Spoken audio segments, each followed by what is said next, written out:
નમસ્કાર દર્શક મિત્રો, 14મી ગુજરાત વિધાનસભાનું 10મું સત્ર હાલ ચાલી રહ્યું છે। દર્શક મિત્રો, વિધાનસભા ગૃહમાં આજના દિવસે હાથ ધરાયેલી મહત્વની કાર્યવાહીના સંકલિત અંશો લઈને અમે ઉપસ્થિત થયા છીએ કાર્યક્રમ લોકશાહીના ધબકારામાં। તો આવો નિહાળીએ લોકશાહીના ધબકારા।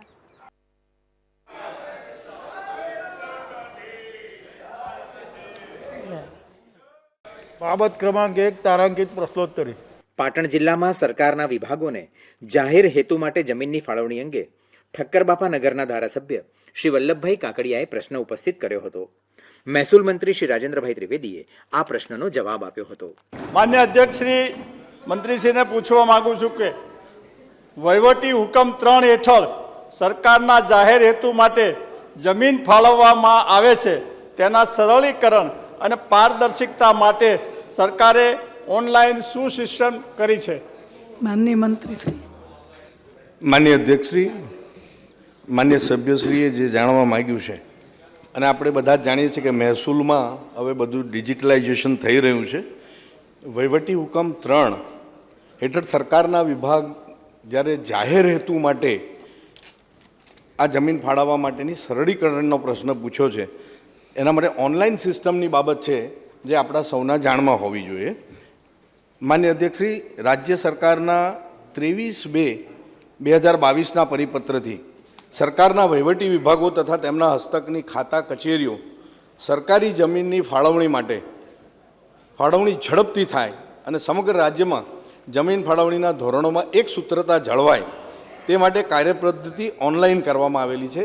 સરકારના વહીવટી વિભાગો તથા તેમના હસ્તકની ખાતાની કચેરીઓ સરકારી જમીન મેળવવા માટે http://iora.gujarat.government.in પોર્ટલ પર ઓનલાઈન અરજી કરવાની રહે છે। મામલતદાર સિટી સર્વે સુપ્રિન્ટેન્ડન્ટ દ્વારા માંગણીવાળી જમીનની સ્થળ મુલાકાત થાય છે। માંગણીવાળી જગ્યાએ વર્ગ 1 અને 2ના જવાબદાર અધિકારીની હાજરીમાં તે મુલાકાત હોય છે। મામલતદાર અથવા તો સિટી સર્વે સુપ્રિન્ટેન્ડન્ટ દ્વારા નિયત નમૂનામાં તમામ વિગતો પ્રાંત અધિકારીને તથા પ્રાંત અધિકારીશ્રીએ નિયત નમૂનામાં ઓનલાઈન વિગતો કલેક્ટરશ્રીને દરખાસ્ત સ્વરૂપે મોકલવાની હોય છે। ગુજરાત જમીન મહેસૂલ નિયમોના વહીવટી હુકમ 3 હેઠળ 1 હેક્ટર એટલે કે 10,000 ચોરસ મીટર સુધીની મર્યાદામાં સરકારી જમીન સંબંધિત કલેક્ટર પોતાની કક્ષાએ નિયમ અનુસાર નિર્ણય લેવાનો રહે છે અને 1 હેક્ટર કરતાં વધુ ક્ષેત્રફળવાળી જમીન અંગે સંબંધિત કલેક્ટર કચેરી દ્વારા અરજી ચકાસણી કરી નિયત નમૂનામાં ઓનલાઈન દરખાસ્ત મહેસૂલ વિભાગને કરવાની રહે છે, જે અંગે દરેક કલેક્ટરશ્રીઓના લોગિન આઈડી પર તૈયાર કરેલ છે તેમાં મોકલી આપવામાં આવે છે। માનનીય શ્રી સુરેશભાઈ। માન્ય અધ્યક્ષશ્રી, આપના માધ્યમથી હું માન્ય મંત્રીશ્રીને પૂછવા માગું છું કે આ વહીવટી વિભાગોને જે જાહેર હેતુ માટે જમીન ફાળવવામાં આવે છે એમાં ગૌચરની જમીન હોય છે અને એ જો હોય તો ગૌચરની નીતિ શું છે સરકારની?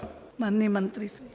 માન્ય અધ્યક્ષશ્રી, મહત્ત્વનો પ્રશ્ન છે અને હંમેશા આ સન્માનીય સભાગૃહની અંદર ગોચરની બાબતમાં ઘણી બધી ચર્ચાઓ ભૂતકાળમાં પણ થઈ છે, પરંતુ આ જે પ્રશ્ન છે કે જમીન ગૌચરની જે ફાળવવામાં આવે છે એની નીતિ શું છે એ જાણવી પણ એટલા માટે એટલી જરૂરી છે કે જમીન આપવામાં આવે છે એ જે પ્રશ્ન છે તેનો જવાબ છે હા, અને બીજા પ્રશ્નનો વહીવટી હુકમ 3 હેઠળ રાજ્ય સરકારના વિભાગો અથવા ખાતાઓના વડાઓને કચેરીની પ્રવૃત્તિ કચેરી બાંધકામ માટે ગુજરાત જમીન મહેસૂલ નિયમના વહીવટી હુકમ 3 હેઠળ 1 હેક્ટર એટલે કે જે અગાઉ પણ કીધું મેં 10,000 ચોરસ મીટર સુધીની મર્યાદામાં સરકારી જમીન સંબંધિત કલેક્ટર તથા તે ઉપરની જમીનની માગણી હોય ત્યારે રાજ્ય સરકાર દ્વારા સરકારી જમીનની ફાળવણી અંગે નિર્ણય લેવામાં આવે છે।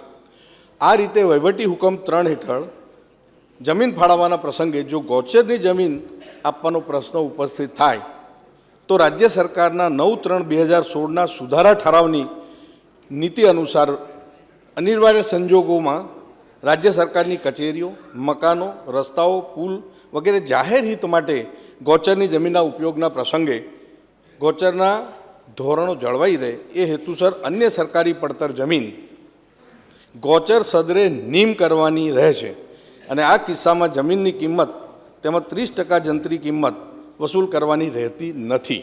ધન્યવાદ। માન્ય શ્રી સીજે ચાવડા. માન્ય અધ્યક્ષશ્રી, આ જાહેર હેતુ માટે જમીન ફાળવવામાં આવે છે અને માન્ય મંત્રીશ્રીએ કહ્યું રોડ રસ્તા એમ પાટણ જિલ્લામાં જે 83 અરજીઓ મળી અને જે મંજૂર કરી જાહેર હેતુ માટે અને કેટલીક ના મંજૂર કરી છે, તો કઈ કઈ ના મંજૂર કરી? માન્ય મંત્રી શ્રી. માન્ય અધ્યક્ષશ્રી, માંગણી થયેલ જમીન સ્મશાન સદરે નીમ થયેલી હોય તો, તળાવ સદરની હોવાથી ઓવરલેપ બેવડાતી થતી જમીન હોય તો, લિટિગેશનવાળી જમીનની માંગણી હોય તો, માંગણી મુજબની જમીન સ્થાનિકે ઉપલબ્ધ ન હોવાથી નગરપાલિકા હસ્તકની જમીનની માંગણી અને નગરપાલિકાએ ઉક્ત જાહેર હેતુ માટે ઉપયોગ કરવાનો હોવાથી અન્ય ખાતાના નામે ચાલતી જમીનની માંગણી અને સંબંધિત ખાતાની અનુમતિ ન હોવાના કારણોસર કુલ 19 દરખાસ્તો દફતરે કરવામાં આવેલ છે. સ્મશાન સદરે નીમ થયેલી જમીનની માંગણીવાળી કુલ 2 દરખાસ્તો દફતરે કરેલ છે. તળાવ સદરની જમીનની માંગણીવાળી આપણે જાણીએ છીએ કે નામદાર સુપ્રીમ કોર્ટે પણ કહ્યું છે કે વોટર બોડી હોય તે એલોટ નથી શકે. તળાવ સદરની જમીનની માંગણીવાળી કુલ 2 દરખાસ્તો દફતરે કરેલ છે. અન્ય જાહેર ખાતાની માંગણી બેવડાતી હોય 3 દરખાસ્તો દફતરે કરેલ છે. કોર્ટ કેસ લિટિગેશન અન્વયે 1 દરખાસ્ત હાલ પૂરતી અરજી દફતરે કરેલ છે. નગરપાલિકામાં નિહિતવાળી જમીન અંગે 1 દરખાસ્ત ભવિષ્યમાં નગરપાલિકાના જાહેર હેતુ માટે ઉપયોગી હોય દફતરે કરેલ છે. અન્ય બાબતો જેવી કે માંગણીવાળી જગ્યા યોગ્ય ન હોય અથવા સ્થળે પૂરતી જમીન ઉપલબ્ધ ન હોય અને એની સ્પષ્ટતા ન થતી હોય, અન્ય કારણસર આ 10 દરખાસ્તો દફતરે કરવામાં આવેલી છે. ધન્યવાદ. માન્ય શ્રી અરવિંદભાઈ પટેલ. માન્ય અધ્યક્ષશ્રી, આપના માધ્યમથી માન્ય મંત્રીશ્રીને હું પૂછવા માગું છું કે સરકારી જમીન વહીવટી હુકમ 3 હેઠળ જમીન ફાળવવા અંગેની શું જોગવાઈ કરવામાં આવે છે અને જમીન ફાળવવા સામે કોઈ કિંમત ચૂકવવામાં આવે છે કે કેમ? અને બીજો મારો પ્રશ્ન છે કે આપના માધ્યમથી માન્ય મંત્રીશ્રીને પૂછવા માગું છું, શહેરી વિસ્તારની અંદર યુએલસી કાયદા હેઠળ જે જગ્યા સરકાર હસ્તક થઈ હોય એ જગ્યાની અંદર સામાજિક ટ્રસ્ટો એજ્યુકેશન અને આરોગ્યલક્ષી સેવાકીય કામ માટે જો માગણી કરે તો તેની અંદર સરકારે જગ્યા ફાળવે છે કે કેમ, અને ફાળવે તો કયા કિંમત લઈ અને તે જગ્યાએ કેવી રીતે ફાળવવામાં આવે છે એ હું આપના માધ્યમથી માન્ય મંત્રીશ્રીને પૂછવા માગું છું. માન્ય મંત્રી શ્રી. માન્ય અધ્યક્ષશ્રી, માન્ય ધારાસભ્ય શ્રી અરવિંદભાઈનો પ્રશ્ન અગત્યનો છે. એમણે 2 પ્રશ્નો પૂછ્યા. પહેલાં બીજા પ્રશ્નનો જવાબ આપી દઉં. બીજો પ્રશ્ન જે છે અત્યારે લાગુ પડતો નથી, આમાંથી ઉપસ્થિત થતો નથી એક વાત. અને વહીવટી હુકમ 3 હેઠળ જમીન ફાળવવાની જે જોગવાઈની વાત છે એમાં જમીન મહેસૂલ નિયમ 1972ના પ્રકરણ 2 વહીવટી હુકમની સમજૂતી આપવામાં આવેલી છે, જેમાં વહીવટી હુકમ 3 અન્વયે કલેક્ટર સરકારી જમીન બીજા ખાતાઓને તબદીલ કરી શકે છે. સરકાર કલેક્ટરને રાજ્ય સરકારના બીજા ખાતાઓએ મહેસૂલ વિભાગને સુપ્રત કરેલ જમીન સ્વીકારવા અંગે અધિકૃત પણ કરે છે. આમ ગુજરાત જમીન મહેસૂલ નિયમ 1972ના પ્રકરણ 2માં જણાવેલ વહીવટી હુકમ 3 હેઠળ સરકારી જમીન રાજ્ય સરકારના વિભાગોને કચેરીને પ્રવૃત્તિ, કચેરી બાંધકામ, સરકારી શાળા, કોલેજો, સરકારી દવાખાના, આરોગ્ય કેન્દ્રો, આંગણવાડી વગેરે સાર્વજનિક હેતુ માટે તબદીલ કરવામાં આવે છે. મહેસૂલ વિભાગના 18/1/2008ના પરિપત્રથી માનનીય અધ્યક્ષશ્રી રાજ્ય સરકારના વિભાગોને કચેરીની પ્રવૃત્તિ, કચેરી બાંધકામ માટે કલેક્ટરશ્રી દ્વારા જમીન ફાળવવાના પ્રસંગે જરૂરી સૂચનાઓ પરિપત્રિત કરવામાં આવેલ છે, જેમાં આવી જમીનો કલેક્ટરશ્રીઓ દ્વારા કચેરીની પ્રવૃત્તિઓ તથા કચેરીના બાંધકામ માટે જ આપવી તથા આ જમીન કોઈપણ પ્રકારની તબદીલી કે હેતુફેરને પાત્ર થતી નથી. જો તબદીલી કે હેતુફેર થાય તો મહેસૂલ વિભાગને પરત કરવાની રહેશે. વધુમાં આ જમીન અંગે ગામના નમૂના નંબર 7-12માં શ્રી સરકાર તથા બીજા હકમાં વિભાગ ખાતાનું નામ દર્શાવવાનું હોય છે. આમ આ પ્રકારે જમીન ફાળવવાના પ્રસંગે આવી જમીન રાજ્ય સરકારના અન્ય વિભાગો તથા તેઓ હસ્તકના ખાતા કચેરીઓની કચેરી પ્રવૃત્તિ, કચેરી બાંધકામ માટે ફાળવવાની થતી હોય કોઈ કિંમત વસૂલવામાં આવતી નથી. અરવલ્લી અને સાબરકાંઠા જિલ્લામાં મનરેગા યોજના અંતર્ગત નાણાંની ફાળવણી બાબતે મોડાસાના ધારાસભ્ય શ્રી રાજેન્દ્રસિંહ ઠાકોરના પ્રશ્નનો જવાબ ગ્રામ વિકાસ મંત્રી શ્રી અર્જુનસિંહજીએ આપ્યો હતો. માન્ય અધ્યક્ષશ્રી, આપના માધ્યમથી માન્ય મંત્રીશ્રી પાસે જાણવા માગું છું કે જિલ્લાવાર લાભાર્થીઓના ખાતામાં રકમ સીધી જ ફંડ ટ્રાન્સફર ઓર્ડર એફટીઓ દ્વારા જમા થાય છે. જે લાભાર્થીને રોજગારી ન ચૂકવણી કરેલ હોય એને આ એક્ટ પ્રમાણે જ પેમેન્ટ ચૂકવવા માગો છો કે કેમ? અને માનવ દિન રોજગારીના દરમાં કોઈ વધારો કરવા માગો છો કે કેમ? માનનીય મંત્રીશ્રી. માન્ય અધ્યક્ષશ્રી, માન્ય સભ્યશ્રીએ જે પ્રશ્ન પૂછ્યો છે એમ છેલ્લા 3 મહિનાથી કેન્દ્ર સાથે જે પત્ર વ્યવહાર થયો છે અને નવી પદ્ધતિ મુજબ આ ગ્રાન્ટની ફાળવણી થવાની છે અને આજે જ એની વિશેષ બેઠક પણ આજે કેન્દ્રમાં છે અને કેન્દ્રના મંત્રી સાથે મારા સતત સંપર્કમાં છે અને મારો વિભાગ પણ મારા સચિવો પણ એની જલ્દી એનું ગ્રાન્ટની ફાળવણી થાય એની ચિંતા કરે છે. માન્ય અધ્યક્ષશ્રી, 174 કરોડ રૂપિયા છેલ્લા 3 મહિનાથી બાકી છે, એ ઝડપથી ચૂકવણી થાય એનો અમારો પ્રયત્ન છે. બીજું કે 7 સપ્ટેમ્બર 2005થી જે મનરેગા અમલમાં આવી ત્યારે 100 રૂપિયાથી શરૂઆત થયેલી અને છેલ્લા 2021માં 229 રૂપિયા જેવી રકમ પ્રતિદિન ચૂકવવામાં આવે છે આ સરકારમાં. માનનીય શ્રી કિશોરભાઈ. માન્ય અધ્યક્ષશ્રી, આપના મારફતે માન્ય મંત્રીશ્રી પાસે હું જાણવા માગું છું કે વર્ષ 2020-21ના સમય દરમિયાન તાલુકાવાર કુલ કેટલો ખર્ચ થયેલ છે તેની માહિતી આપો. માનનીય મંત્રીશ્રી. માન્ય અધ્યક્ષશ્રી,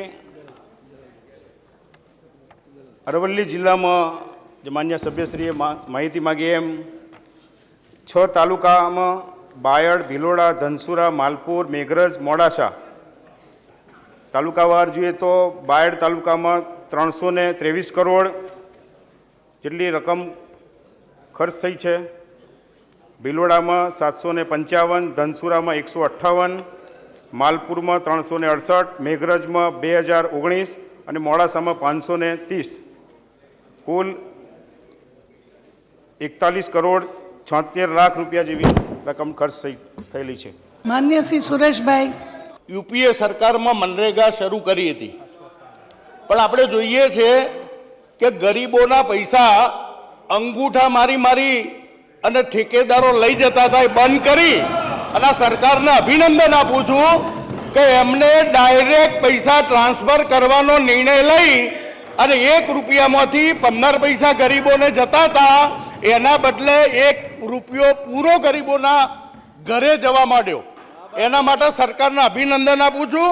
અને માન્ય અધ્યક્ષશ્રી, આ મનરેગા યોજનામાં 2020-21માં જે માનવ દિન ઉત્પન્ન થયા એમાં અનુસૂચિત જાતિ અને જનજાતિના શ્રમિકો દ્વારા કેટલા માનવ દિન ઉત્પન્ન કરવામાં આવે છે? કારણ કે આ સાચા પૈસા લોકોના ઘરે ગયા છે, ખોટા આંકડા નથી. માનનીય મંત્રીશ્રી. માન્ય અધ્યક્ષશ્રી,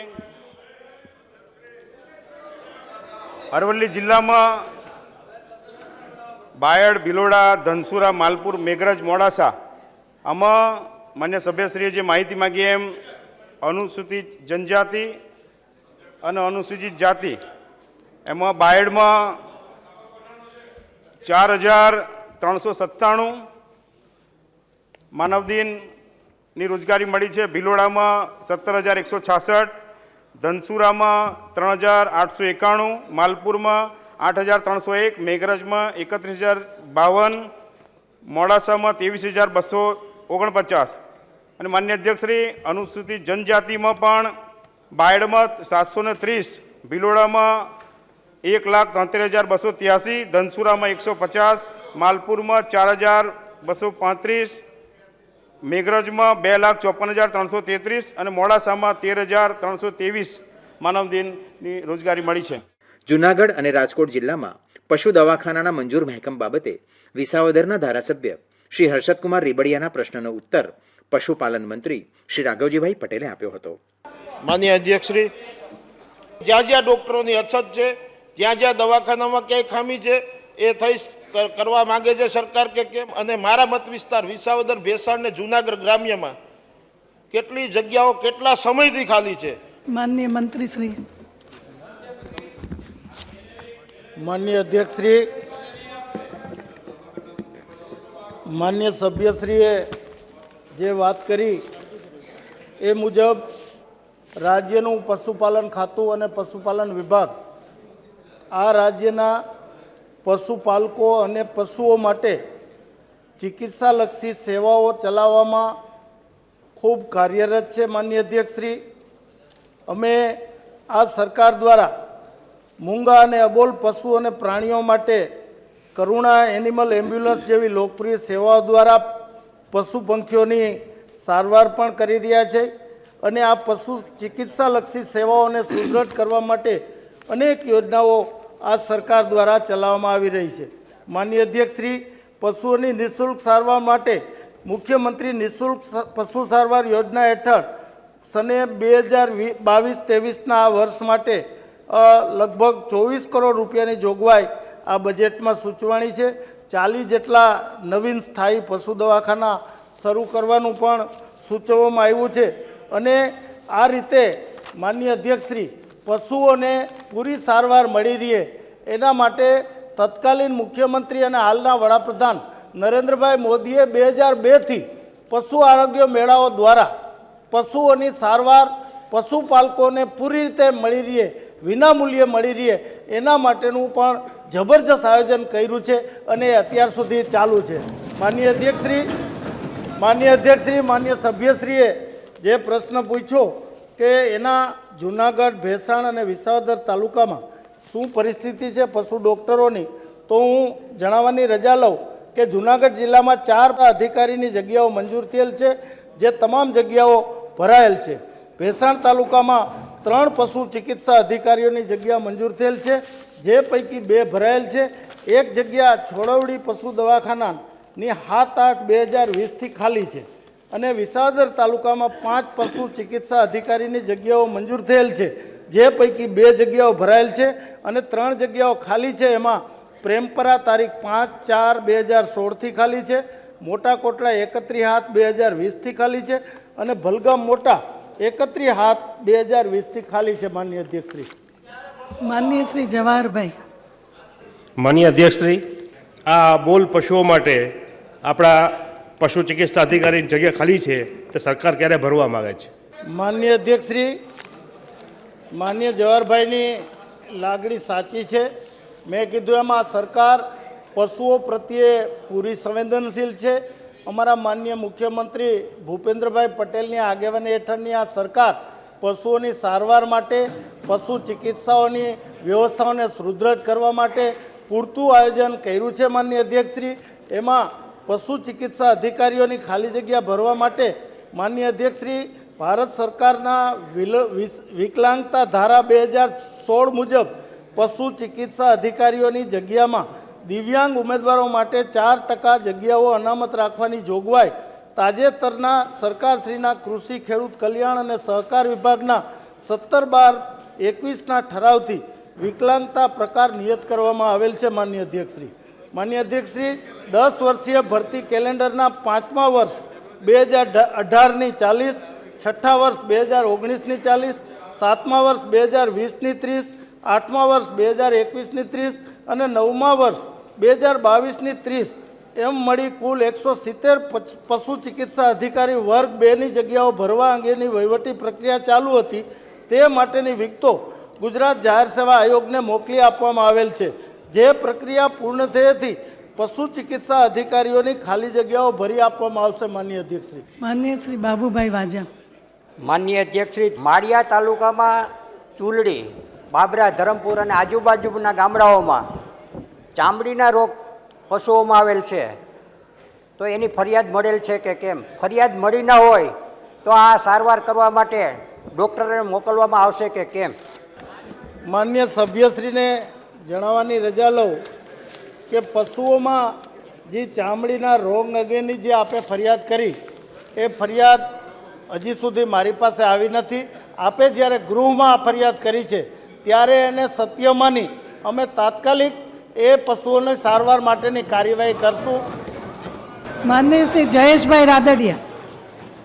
માન્ય અધ્યક્ષશ્રી, આપના મારફત માન્ય મંત્રીશ્રીને પૂછવા માગું છું કે રાજકોટ જિલ્લાના જેતપુર, ધોરાજી અને ઉપલેટા તાલુકામાં પશુ દવાખાને પશુ ચિકિત્સા અધિકારીની મંજૂર ભરાયેલ અને ખાલી જગ્યાની માન્ય મંત્રીશ્રી વિગતો આપે. માનનીય મંત્રીશ્રી. માન્ય અધ્યક્ષશ્રી, માન્ય સભ્યશ્રીએ રાજકોટ જિલ્લાના જેતપુર, ધોરાજી અને ઉપલેટા તાલુકામાં પશુ દવાખાના ખાતે પશુ ચિકિત્સા અધિકારીઓની મંજૂર અને ભરાયેલ ખાલી જગ્યા અંગેની વિગતો માગી છે. ત્યારે માન્ય અધ્યક્ષશ્રી, જેતપુર તાલુકામાં 3 પશુ ચિકિત્સા અધિકારીની જગ્યાઓ મંજૂર થયેલ છે, જે પૈકી 1 ભરાયેલ છે અને 2 જગ્યાઓ ખાલી છે. માન્ય અધ્યક્ષશ્રી, વીરપુર તારીખ 25/12/20થી ખાલી છે અને દેવકી ગાલોલ 19/1/2021થી ખાલી છે. માન્ય અધ્યક્ષશ્રી, ધોરાજી તાલુકામાં 2 પશુ ચિકિત્સા અધિકારીની જગ્યા મંજૂર થયેલ છે, તે પૈકી 1 ભરાયેલ છે અને 1 જગ્યા 24/2/2020થી ખાલી છે. માન્ય અધ્યક્ષશ્રી, એ જ પ્રમાણે ઉપલેટા તાલુકામાં 3 પશુ ચિકિત્સા અધિકારીની જગ્યા મંજૂર થયેલ છે, જે પૈકી 1 ભરાયેલ છે અને 2 જગ્યાઓ ખાલી છે. માન્ય અધ્યક્ષશ્રી, મોટી પાનેલી તારીખ 11/12/2020થી અને ભાયાવદર 5/5/2010થી ખાલી છે. માન્ય અધ્યક્ષશ્રી, સાબરકાંઠા અને અરવલ્લી જિલ્લામાં જમીનોની માપણીમાં આવેલ ક્ષતિઓની સુધારણા અંગે બાયડના ધારાસભ્ય શ્રી જશુભાઈ પટેલે પ્રશ્ન પૂછ્યો હતો. મહેસૂલ મંત્રી શ્રી રાજેન્દ્રભાઈ ત્રિવેદીએ આ પ્રશ્નનો જવાબ આપ્યો હતો. માન્ય અધ્યક્ષશ્રી, જૂની જે પદ્ધતિ હતી, જૂનું જે રેકોર્ડ હતું, માપણી પહેલાંનું જે હતું એ પ્રમાણે કરવા માગો છો કે કેમ? માનનીય મંત્રીશ્રી. માન્ય અધ્યક્ષશ્રી, પ્લીઝ આપ વચ્ચે ઇન્ટરફિયર ના કરો. પ્રશ્નનો જવાબ મંત્રીશ્રી આપી રહ્યા છે. પ્લીઝ માન્ય ત્યાં અધ્યક્ષશ્રી, બેઠા બેઠા કોઈ ઇન્ટરફિયર કરવાનું માન્ય નથી. અધ્યક્ષશ્રી, તમારે પૂછવું હોય તો આંગળી ઊંચી કરો, હું તક આપીશ તમને. માન્ય અધ્યક્ષશ્રી, આ જશુભાઈ પટેલ માન્ય ધારાસભ્યશ્રીને હું અભિનંદન આપું છું કે આ પ્રશ્ન જે એમણે સાબરકાંઠા અને અરવલ્લીનો જે પૂછ્યો છે એમાં સાબરકાંઠામાં 7 તાલુકા અને નવરચિત તાલુકા પૂછીના મળીને કુલ 8 તાલુકાનો સમાવેશ થાય છે.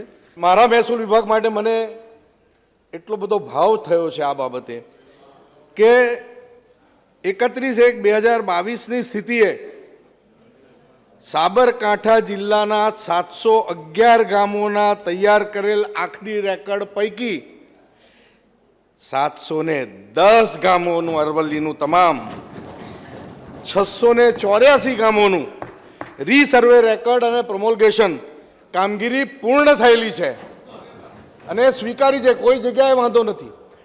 એટલે હવે મહેસૂલ વિભાગનો જે પ્રયાસ છે અને આપના પ્રશ્નના માધ્યમથી સમગ્ર ગુજરાતના તમામ ખેડૂતોને માન્ય અધ્યક્ષશ્રી આશ્વાસન મળે એમ છે કે જો આ ગામના આટલા બધા ગામો હોય, 684 ગામનું જો આખું ક્લસ્ટર પૂરું કરી શકતા હોય તો ગુજરાતના કોઈ ખેડૂતનું કોઈ પ્રશ્ન રીસર્વેની બાબત કે પ્રોમલ્ગેશન બાબતમાં કોઈ પણ પ્રશ્ન નહીં રહે. અને એનું કારણ છે કે મહેસૂલ વિભાગે ઝુંબેશના ભાગરૂપે કામ શરૂ કર્યું છે. માન્ય અધ્યક્ષશ્રી, અને આભાર, ખરેખર આભાર. માન્ય અધ્યક્ષશ્રી, આજે મને કહેતા ગૌરવ થાય છે કે ગુજરાત જમીન પચાવી પાડવા પર પ્રતિબંધ અધિનિયમ 2020માં લાવવામાં આવ્યો હતો. એની કલમ 2(ગ)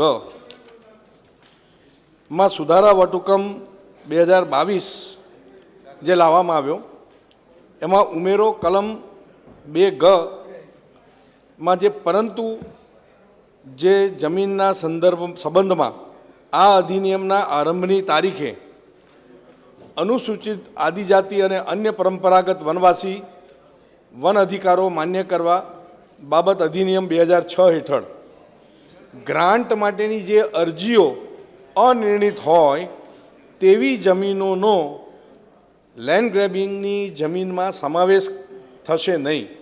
આ એક ગૂંચવાડો હતો, જેને કારણે આપણા આદિવાસી ભાઈઓમાં એક ઉત્તેજના હતી અને એનું આ ક્લેરિફિકેશન સરકાર તરફથી જરૂરી હતું. એટલે માનનીય અધ્યક્ષશ્રી આ સુધારો એમાં લાવીએ છીએ. માનનીય અધ્યક્ષશ્રી, આમ કેટલાક સુધારા અને કેટલાક વધારા સાથે આ કાયદા હેઠળ સરકારે ભૂતકાળમાં પણ જે સફળ પ્રયાસ કર્યો છે તેને કારણે મને એમ કહેવા દો કે આ કાયદાનો જે હેતુ આ સરકાર લઈને આવેલી, ભાજપની આ સરકારે જે ભૂમાફિયાઓ છે એમને કંટ્રોલ કરવા માટે, એમને નશ્યત કરવા માટેનો જે આ પ્રયાસ કર્યો તેને કારણે ઘણી એવી બાબતો છે. એનો એક જ દાખલો હું આપવા માગું છું કે સરકારી જમીનમાં લેન્ડ ગ્રેબિંગ, કારણ કે આ ખાનગી જમીનમાં પણ લેન્ડ ગ્રેબિંગ થાય, સરકારી જમીનમાં પણ થાય. તો સરકારી જમીનની અંદર, કારણ કે સરકાર આખા ગુજરાતના પ્રદેશની અંદર ક્યાંય ને ક્યાંય તારની વાડ બાંધીને કે દિવાલ બાંધીને એને સંરક્ષિત કરી શકે નહીં. ગામડાઓમાં અથવા તો દૂર દરાજની જગ્યાઓમાં કોઈ આવો કબજો કરી લીધો હોય તો આ લેન્ડ ગ્રેબિંગના ડરથી પણ હવે એવા જે માફિયાઓ છે, ભૂમાફિયા, એ અટકશે. એ કારણથી આ એક દાખલો પર્યાપ્ત છે. અને હું અભિનંદન આપું છું મારા પૂર્વના માનનીય પ્રદીપસિંહ જાડેજાજીને, કારણ કે આ કાયદો તે વખતે આપ લાવ્યા હતા અને ખૂબ સુંદર રીતે આ કાયદાનો અમલ પણ થયો છે. કેટલાય ગુનાહિત લાલચુ લોકોએ આ ખાનગી સરકારી જમીનો હોય, ખાનગી જમીન હોય, સાટાખત, બાનાખત, બનાવટી પાવર ઓફ એટર્ની, આવા દસ્તાવેજો બનાવીને, અને મારે એકવાર એવું કહેવું પડ્યું માનનીય અધ્યક્ષશ્રી કે નવસારીની અંદર બનાવટી પાવર ઓફ એટર્ની સાઉથ આફ્રિકામાંથી બનાવીને અનેક કેસો બન્યા, અનેક કિસ્સા બન્યા. ખરેખર આ ફરજ વિપક્ષની મિત્રોની હોવી જોઈએ. ક્યાંક અમારી ભૂલ થતી હોય, ક્યાંય અમારો અધિકારી ભૂલ કરતો હોય, ક્યાંય મારો કર્મચારી ભૂલ કરતો હોય, આ જે કંઈ પણ થતું હોય એને ઉજાગર કરવાનું વિપક્ષનું કામ છે. એની જગ્યાએ સરકાર પક્ષનો મંત્રી જ શોધીને લાવે ભૂલો. સરકાર પક્ષનો મંત્રી અમસ્તો બેસી રહેતો નથી. કોઈ તમામ મંત્રીઓ પહેલાં અને આજે પણ અનેકવિધ રીતે લોકોપયોગી કામ કેવી રીતે થાય, અને એટલા જ માટે આજે આ જમીન પડાવી લેનારા, બળજબરીથી કબજો કરનારા, શક્તિના જોરે, ડાંગના જોરે આવા ભૂમાફિયાઓ આ મોંઘી કિંમતની જમીન પડાવી લેતા હતા. એટલે આ કાયદો આવ્યો અને એમાં લાગ્યું કે આમાં સુધારો કરીએ તો આ કાયદો વધુ કડક થાય, જેને કારણે ભૂમાફિયાઓ કોઈપણની જમીનના પગ મૂકતા પહેલાં એને 1000 વાર વિચાર કરવો પડે. અને આજે સદર વટહુકમ ને વિધાનસભા ગૃહનું અનુમોદન મળે ને આપ સૌનો સહકાર મળે એ અપેક્ષાએ મારી તમામ માન્ય ધારાસભ્યશ્રીઓને વિનંતી છે કે આ બિલને સહકાર આપે, પાસ કરાવવામાં, મંજૂર કરાવવામાં.